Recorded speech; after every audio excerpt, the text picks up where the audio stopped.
Pistorius. இவர் வெறும் தடகள வீரர் மட்டுமல்ல, சிறு பிரச்சனைக்கும் சோர்ந்து போகும் பலருக்கும் தன்னம்பிக்கை கொடுக்கும் அருமருந்து. தென்னாப்பிரிக்காவைச் சேர்ந்த இவருக்கு பிறவியிலேயே முட்டிக்கு கீழ் கால்கள் இல்லை. எனினும் அவருக்கு அது குறையாகவே தோன்றியதில்லை. இளம் வயதில் மற்ற சிறுவர்களைப் போலவே விளையாட்டு பயிற்சிகளில் ஆர்வமுடன் ஈடுபட்டார் பிஸ்டோரியஸ். பள்ளி பருவத்தில் வாட்டர் போலோ மற்றும் டென்னிஸ் பயிற்சிகளில் ஆர்வமுடன் ஈடுபட்ட அவர் பின்னாளில் தடகளத்திலும் ஆர்வம் கொண்டார்.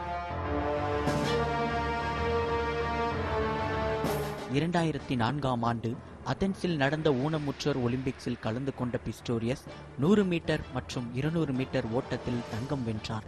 ஒரு காலில் மட்டும் ஊனமுடைய வீரர்களான அமெரிக்காவின் மார்லன் ஷெர்லே மற்றும் பிரைன் ஃப்ராசர் ஆகியோரை இவர் வெற்றி கொண்டு ஆச்சரியத்தை ஆரம்பித்து வைத்தார். பிஸ்டோரியஸின் வாழ்க்கையிலும் சர்ச்சை ஏற்பட்டது. இவரது சாதனைகள் மீதே சந்தேகம் கிளம்பிய போது சற்றே கலங்கினார் பிஸ்டோரியஸ். இவர் தனது கால்களில் பொருத்தியுள்ள சீட்டா ஃபிளெக்ஸ் ஃபுட் என்ற செயற்கை கால்கள்தான் அவரது அசாதாரண வேகத்திற்கு காரணம் என்ற குற்றச்சாட்டு எழுந்தது. எனினும் பல அறிவியல் சோதனைகளை கடந்து சர்வதேச தடகள கூட்டமைப்பு பிஸ்டோரியஸுக்கு சாதகமான அறிவிப்பை வெளியிட்டது.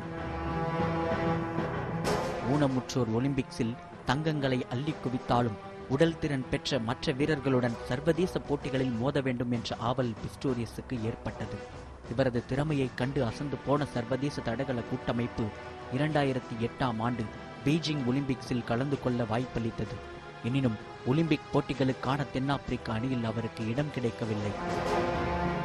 சோதனை பல கடந்த ஆண்டு தென்கொரியாவில் நடைபெற்ற உலக தடகள போட்டியில் கலந்து கொண்ட அவர் 400 மீட்டர் ஓட்டத்தில் அரையிறுதி வரை முன்னேறி அசத்தினார். இதன் பின்னர் 400 மீட்டர் தொடர் ஓட்ட பந்தயத்தில் கலந்து கொண்ட பிஸ்டோரியஸ் அடங்கிய அணி வெள்ளிப்பதக்கம் வென்றது. உங்களது குறைகளால் நீங்கள் குறைவடைந்து விடாதீர்கள். உங்களால் முடிந்ததை கொண்டு எதையும் முடிக்கலாம். இதுதான் பிஸ்டோரியஸின் பொன்மொழி. அவரது வாழ்க்கையும் கூட. புதிய தலைமுறைக்காக ராஜாவுடன் ஃபெலிக்ஸ் கமல்ராஜ்.